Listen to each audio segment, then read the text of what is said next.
wait for that plane to pass.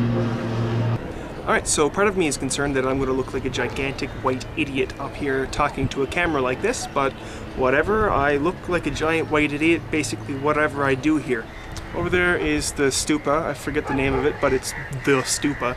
It's the largest one in Nepal, the largest one outside of Tibet, and it is the center of my life here in Nepal, in Boudha. My school is over kind of near it, probably around here, through the trees and buildings. And what can I say, it's a great time. This is going to be another bit of a scatterblog. I don't have a specific idea or thought that I'm trying to express. I'm not trying to show you anything specific. This is just, I'm gonna talk about whatever. There are a lot of crows up here. I asked Krishna if there was any religious significance to crows in Buddhism, and he said he wasn't sure. But in Hinduism, the cawing of a crow is supposed to be the sound of mourning. But I wasn't going to talk about that when I came up here first. Alright, first of all, look at my glasses. They are new and they are bendy. They are not going to break, and they cost me less than $20, so I can't complain about that. Next up is my beard. Yes, I know, it's disgusting and gross, and in fact we went out to breakfast this morning and we sat across from a few Sherpa ladies who I couldn't really communicate with, but the Sherpa ladies spoke in Nepali to Krishna, who translated to me, and the woman across from me kept going and saying something, and it turns out she said that I should shave because I'm ugly. I don't know if she said I'm ugly, but she told me to shave, that's for sure. And maybe I'll do that because look what I got. Another plane. Alright, please don't theorize about the planes. I will tell you why there are so many planes now in a second. First, a story. So I was sitting in a cafe yesterday, treating myself to a hamburger which didn't actually have any beef in it, but had plenty of buffalo, I think. And a few tables away, there was a Scottish backpacker and this French backpacker, and the Scottish guy was trying to be a charmer or whatever else. Turns out when I talked to him, he's been to Newfoundland and personally knows Donnie Dumphy. Whatever. But anyhow, so he was sitting there and he was looking up at this plane flying over and kind of remembering that 3 other planes have flown over since he sat down, and he says, "Do you think they fly over the stupa for good luck?" Okay, so that was a crap Scottish accent, but that's what he said. And like the girl kind of giggled and said, I don't know, maybe. But no, I will tell you why they fly over the stupa. This is a true fact coming at you right now from Kenmore, Thompson. The airport is like right there. Right there. I could fold a paper airplane and throw it and use the runway to land. It is that close. It's not luck, it's not whatever. Oh, here comes another plane. Alright, plane is gone. Here comes another one. Did I show you the razor yet? The reason I'm so excited about this razor is the name. Look at it. It's the Gillette Presto. How cool is that?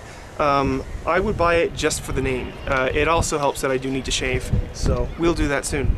I guess right now I'll just close this off. That'll be the end of this vlog post.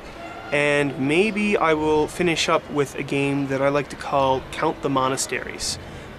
Because there are 50 monasteries around the stupa, like in the immediate area around the stupa, and then there are other monasteries in the country, and I think probably in Kathmandu.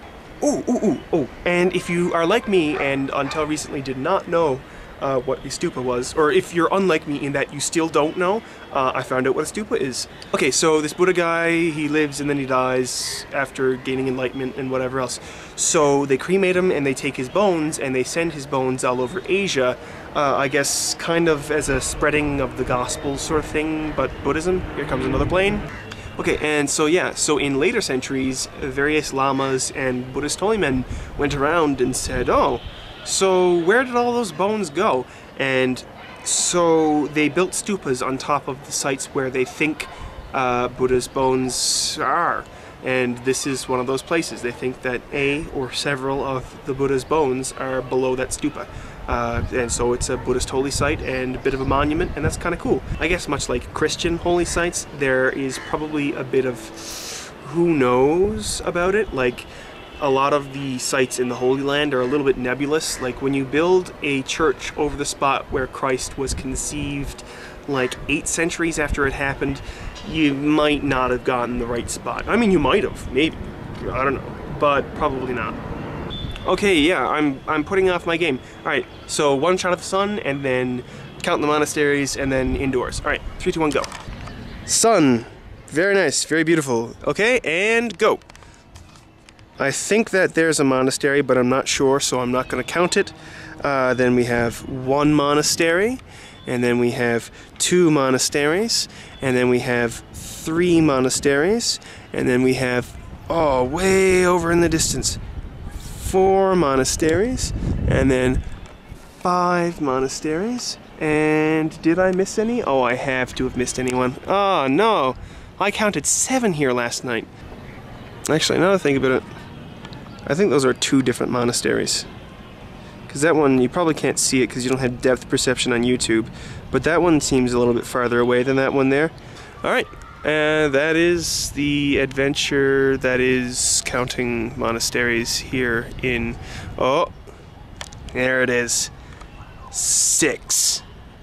It's like where's freaking Waldo? Yeah, except a whole lot holier. And also 2 foggy to see mountains. Alright, and this is your friend Kenmore in Nepal, looking like an idiot to entertain you. I will see you later. Goodbye. I mean, to clarify, the Kathmandu Post does fill me with joy because in an article about tiger conservation, they kept referring to the majestic beasts. And I don't know, maybe that's something the Globe and Mail or the New York Times would do, but I just thought it was hilarious when I read it here. Same thing with the Gillette name, like, I guess, what was the name of it? Staccato? No.